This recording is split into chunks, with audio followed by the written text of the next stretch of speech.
Hello everyone, আসসালামু আলাইকুম। This me ম্যাল ইমোশন। ওয়েলকাম টু মাহির বেলা ব্লগ। সো গাইস, অনেক দিন পর একটা নতুন ব্লগ নিয়ে চলে আসলাম।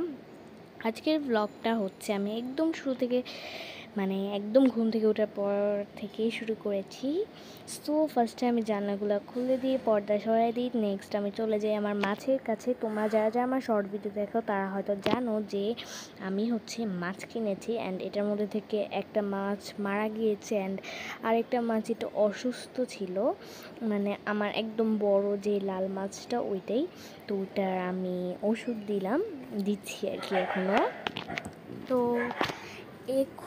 আমি হচ্ছে মাছটাকে দেখার পর ওদের খাবারগুলো দিই। খাবার দেওয়ার পর আমি নাস্তা করে নিলাম, অ্যান্ড তারপর আমি যেটা করলাম হচ্ছে আমি একটু ঘর বাড়ি গুছালাম। বেশি তো গুছাই না, ওই হালকা পাতলা গুছাই।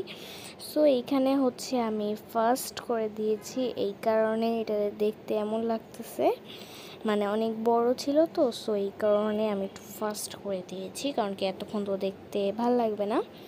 সো এইখানে হচ্ছে আমরা ব্লগটা কিন্তু একদম শেষ পর্যন্ত দেখতে থাকবে, কারণ কি অনেক মজার মজার জিনিস আছে। সো আমি টেবিলটাকে ভালো করে এখন মুছে নিব, আর তারপর হচ্ছে আমি সংসদ ভবনের উদ্দেশ্যে রওনা দিব। ইয়েস গাইজ, এইটা ছিল ডেটটা আমার মনে নেই, কিন্তু এতটুকু মনে আছে যে শেখ হাসিনা পদত্যাগ করার পরের দিন। সো আমার গণভবনে যাওয়ার অনেক ইচ্ছা ছিল, বাট আমরা যেতে পারি নাই। সো তারপর হচ্ছে আমরা চলে আসি সংসদ ভবন দেখতে, অ্যান্ড এইখানে এত এত মানুষ ছিল বলার বাইরে। আর এটা হচ্ছে ওদের যে লেকের পাড়টা ছিল ওইখানে, অ্যান্ড এই লেকের পাড়ের পানি অনেক, অ্যান্ড এইখানে আমি দেখতেছিলাম যে অনেক মানুষ এই লেকের পাড়ে গোসল করতেছে। আমার দেখে জিনিসটা অনেক ফানি মনে হয়েছে।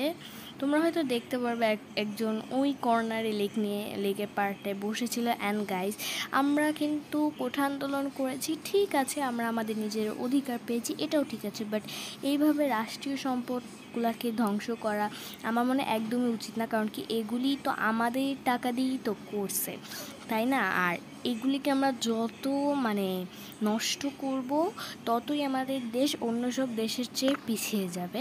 জানি কথাগুলো অনেক দিন পরে বলতেছি, তাও ভাবলাম যে হ্যাঁ বলি। তো এখন হচ্ছে আমরা সংসদ ভবন থেকে ঘুরে টুরে হচ্ছে কাচ্চি ভাইতে এসেছিলাম, অ্যান্ড এখানে এত ক্রাউড ছিল, প্রায় আমরা 1 ঘন্টা ধরে ওয়েট করার পর সিট পাইছি। অ্যান্ড তারপর হচ্ছে আমাদের কাচ্চি বিরিয়ানি চলে আসলো, অ্যান্ড এটাকে আমরা মজা করে খাওয়ার পরে সন্ধ্যাবেলা আমরা বাসায় চলে এসেছি। সো আজকের ভিডিও পর্যন্তই। যদি ভালো লাগে অবশ্যই কিন্তু like, comment, share and subscribe করবে। টাটা।